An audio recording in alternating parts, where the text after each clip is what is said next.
예, 뭐 다들 옳은 말씀을 해주셨는데 원래 뭐 이렇게 세미나를 하면은 반대쪽 의견도 나와야 되는데 뭐 전혀 그쪽을 대변할 사람이 없어서 제가 저 발제자분한테 물어봤더니 아마 뭐 딱히 할 말이 없어서 못 간 것 같아요, 사람을. 근데 제가 조금 더 실적법적으로 말씀드리겠습니다. 그 사람, 그러니까 법으로 자연인이죠. 법으로 자연인은 국민과 외국인으로 구별됩니다. 외국인은 목적자로 포함되죠. 북한 주민은 그 사람이 어디든 국민입니다. 대한민국 국민으로 되어 있어요. 그게 헌법과 우리 국적법과 헌재 대법원의 지금까지 변함없는 변화입니다. 다만 북한 땅에 있을 때는 우리 실효성이 무조건 미치지 못하기 때문에 우리가 국민에 대한 보호권을 행사를 못하는 거예요. 이 사람이 외국에 있을 때도 우리가 보호를 해야 되는데, 그러니까 뭐 중국에는 북한 이탈 주민들 마찬가지고. 그러니까 이탈의 의사로 나온 사람들만 얘기하는 겁니다. 근데 그거는 또 그 나라의 주권이 있어서 내정관성 문제가 있기 때문에 또 한계가 있어요. 근데 이 대한민국, 그러니까 좁은 의미의 남한 영역 내로 들어왔을 때는 이 사람이 뭐 내가 저기 유선인사를 밝히고 안 밝히고 이거는 그 사후적인 그 절차의 문제고 그 즉시 우리가 보호권을 발동해야 되는 대한민국 국민인 겁니다. 그래서 요번에는 일단 와서 뭐 저것도 의사까지 밝혔는데 저는 법적으로는 사실 제가 이제 검사 출신이다 보니까 딱 보는 순간 두 가지 생각이 들었어요. 하나 누가 결정했을까? 정당한 행정기관의 행정행위였을까? 아니면 또 다른 제3자가 개입을 해서 결정했을까 하는 문제하고 두 번째는 의사를 번복을 했다는 거예요. 나중에 가겠다고 했다는 거거든요. 그럼 의사를 왜 번복했을까가 저는 제일 궁금합니다.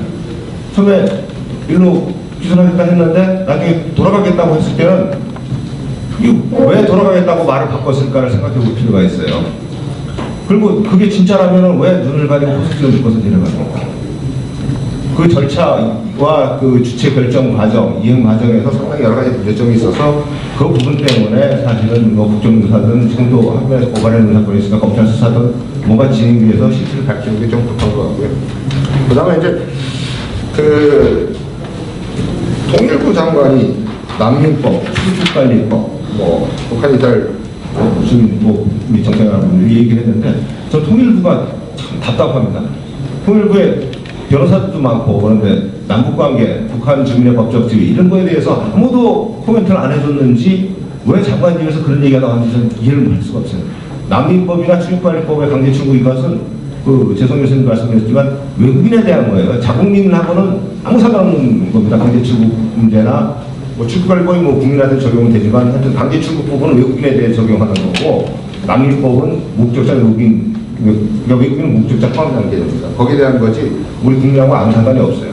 그다음에 그 보호결정 문제도 국민이냐 아니냐 하고는 아무 상관없는 행정적인 혜택을 줄 것이냐 말 것이냐 문제라서 이건 법률가 아닌 정치학 박사님, 윤 박사님 다 아시는 문제잖아요. 그래서 그런 게 좀 답답하고 그 다음에 일각에서 헌법 3조와 4조의 조합원 해석이 필요하다 이렇게 이제 반박합니다. 그래서 우리나라에 국가보안법이 있고 남북규류협력법이 있는 거예요. 3조와 4조의 조합원 해석 때문에. 그리고 또 일각에서는 이 사람들에 대해서 뭐 강제 출국도 출국관리법을 외국인에 준해서 할 수 있다고 하는데 그 말도 안 되는 게 외국 또는 외국인에 준해서 할 수 있는 법률은 남북규류협력에 관한 법률에서 어떠한 법을 준용할 수 있다라고 법으로 특정을 해놨어요. 그리고 혹시라도 더 할 게 있을지 몰라서 기타 대통령령으로도 추가할 수 있게 만들어줬어요. 근데 출국관리법 거기 안 들어가 있습니다.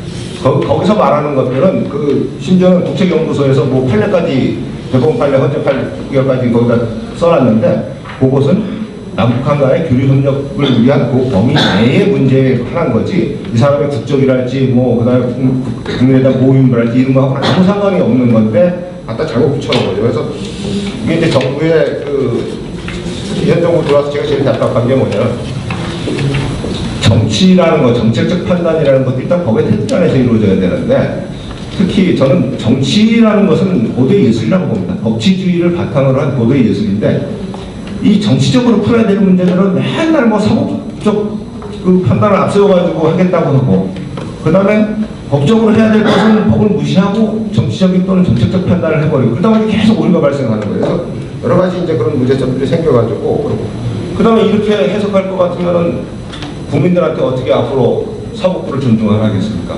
헌재와 대법원 결정에 반하는 그런 결정을 국가 스스로 하면서 정부 스스로 하면서 어떻게 사법부를 존중하고 사법 판단을 존중을 하겠어요. 그래서 그런 여러 가지 그 가치에 대한 혼돈 이런 것들이 와가지고 이제 제일 좀 걱정되고, 그다음에 이제 그래서 사실은 지금 DH에 보면은 비서실하고 국가안보실이 있죠. 비서실 쪽에 법조인들이 많습니다. 이 국가안보실 쪽에 법조인이 하나도 없어요. 특히 남북관계의 이 분단국가의 법적 지위, 북한에 대한 법적 지위 뭐 이런 것들은 되게 그 복잡하고 어려운 문제입니다. 사실 그 부분을 따로 공부한 사람도 많지 않아요. 그래서 그 국가안보실 내에 적어도 통일정책비서관은 있죠. 통일법무비서관을 두든가 해서 좀 법률적인 판단을 좀 한 번씩 고려해봐서 해라. 제가 이 정부 들어와서 여기는 계시지만은 계속해서 대통령께서 하신 말씀이 어디 3.1절 뭐 연설이나 방송소 이런 데 가가지고 남북파 비서를 국회에서 비준하라고 자꾸 그래요. 국회가 비준하는 게 아니라 비준은 대통령이 하는 거거든요. 대통령이 하는 비준은 국회에서 사실 동의해 주는 것뿐입니다. 그리고 6.15선언, 14선언 다 시사협정적 성격을 본걸로 봐가지고 그냥 그대로 정치적인 그 효력을 발생시켜놨는데, 또 판문점 선언은 또 굳이 법적 효력 부여하겠다고 국회 보내가지고 지금 펜딩돼 있죠. 그러면은 원래 법적 효력을 발생시키려면 국회에서 비준동의 해주고 대통령이 비준해서 법령등 공포에 관한 법률 중에 공포를 해야 효력이 발생됩니다. 작년에 합의 잘했다고 하는 판문점 선언도 효력 발생이 안 된 문서가 돼버렸어요. 이 국회 끝나면 또 다시 어떻게 그걸 처리해야 될지 또 문제가 되는 그런 이상한 문서가 돼버렸습니다. 그러면서 판문점 선언을 이해해야 된다는 거예요. 효력도 발생 안 했는데. 그래서 체결 절차 중에 있는 문서가 돼버린 겁니다. 그래서 이런 것들이 좀 답답한 거예요. 그래서 적어도 한 국가를 운영하는 데 있어서 정치적, 정무적 판단이라는 것은 항상 법치적 테두리, 법의 테두리 내에서 해야 됩니다. 그리고 계속해서 남북관계에 대해서 지속 가능한 남북관계 발전을 그러는데, 남북교류협력과 남북관계 발전은요, 우리가 북한에 잘 보인다고 되는 게 아니고, 북한은 지들이 필요하면 나오고 필요 없으면 안 나옵니다. 우리가 잘 보이고 못 보이고는 상관이 없어요.